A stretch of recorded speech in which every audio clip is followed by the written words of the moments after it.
Howdy everybody, and welcome back to Nelson Creek Farms. It is Saturday the 24th of July 2021, and I'm out here watering the little pine trees again.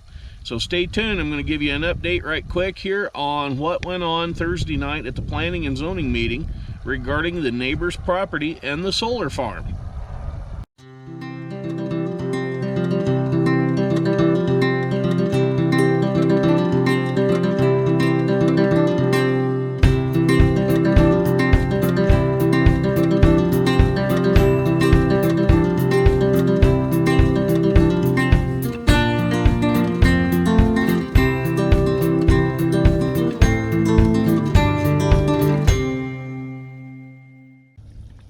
What went on at the planning and zoning meeting regarding the neighbor's farm was pretty much as I expected was going to happen. Pretty much money talks. Didn't get everything I wanted, didn't get all the answers we wanted, but it doesn't sound like it's going to be that bad of a deal right off the bat for the farm. The county planning and zoning committee had enough foresight to change their request from agricultural to industrial to agricultural to conditional. Conditional means that they can only do agricultural related activities on that 111 acres. Now, an acre or so of that will be the solar panel farm for offsetting the electrical cost of operating the farm shop and the irrigation pumps down there.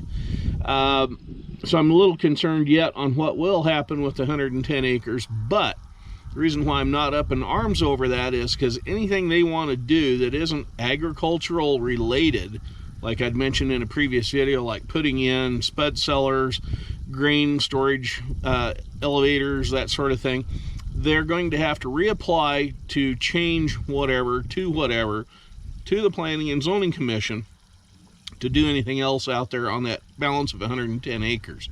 So that pretty well tables that entire thing as far as Nelson Creek Farm is concerned. So we're going to chalk that up as a partial win for the farm. I diverted several days ago the water running into the creek to around the front side of the house on the farm here to water the front lawns and everything. What we do is we fill up a ditch, water flows out over the top of the ditch, floods out onto the lawn, waters the lawn and the big trees. For the most part, over the years the sod has built up to a higher level and it doesn't flood out like it should anymore. So I do a lot of sprinkler irrigation out there. But anyway, let me show you what happened in the irrigation pond, or the duck pond as we call it. I don't know if you can see that crayfish. He's right down there on the edge of that. There he's coming up out of the water. Oh, went back in. Yeah. Just came out of one of those holes over there. So now we know what's making all those holes in the bottom of the pond. Those crayfish are making little hiding spots. One of the advantages of letting that water drop that low is so that I can see where the moss is that I need to pull out to keep it out of the irrigation pump. One of the other things that shows up after the pond has been super full is right in there is some of the wood and whatnot from the old potato cellar that sat here that I thought I'd missed when I was building the pond. Yeah, so every fall I go back through and pull out the wire and the wood. Well, we're going to fill the pond back up, get the lawnmower out here, do some work, and then we'll start watering things again. Yeah. Well, it looks like I've got pretty much most all of the moss as reasonably can be pulled out of there. There's a little bit right down here I'm going to get to yet, but let me show you what this stuff is. This is that moss. It's a very fibrous net of goo. This stuff is what has plugged up the intake filter on the irrigation pump. Yeah, and this is why. It's because of these fibers. Yeah, it makes a heck of a mat. Down here hiding is a little crayfish right there.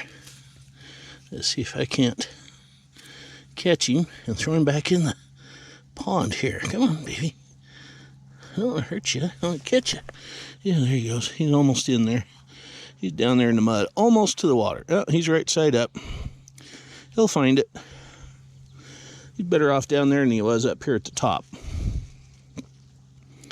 I don't know if you can see him, but yep, he's back to the water. Well, here is a fun little mess. Yeah, guess what happened here?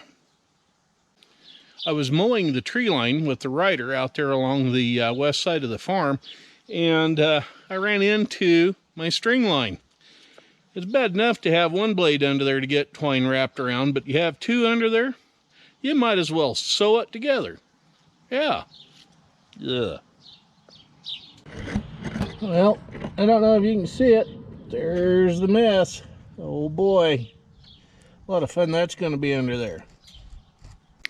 Well, fortunately, that wadded up mess of twine there didn't take very long to unwind it. Fortunately, the blades had just started to spool up to speed when that got tangled up in it, and I was sitting in some real heavy grasses, so the blades weren't turning real fast, so only basically one loop got caught up on the right side blade, and the left side blade had several more, but it was just a matter of threading them down off the top of the blade. They hadn't even got really wound up tight around the spindle. So yeah, all in all, about a minute and a half to get that out of there. I consider myself dang fortunate for only spending that amount of time and not having to cut a single bit of that with a knife. I think we'll leave that stand of milkweeds to grow so we can get more monarch butterflies coming on the area.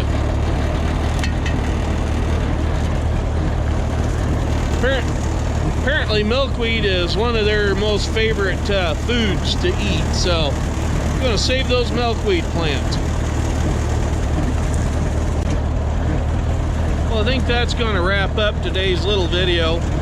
Kind of hard to be mowing and filming at the same time. So y'all take care, and as always, don't forget to right down there, click on that red thing that says subscribe. Let all your friends know about the channel if they're interested in this sort of thing.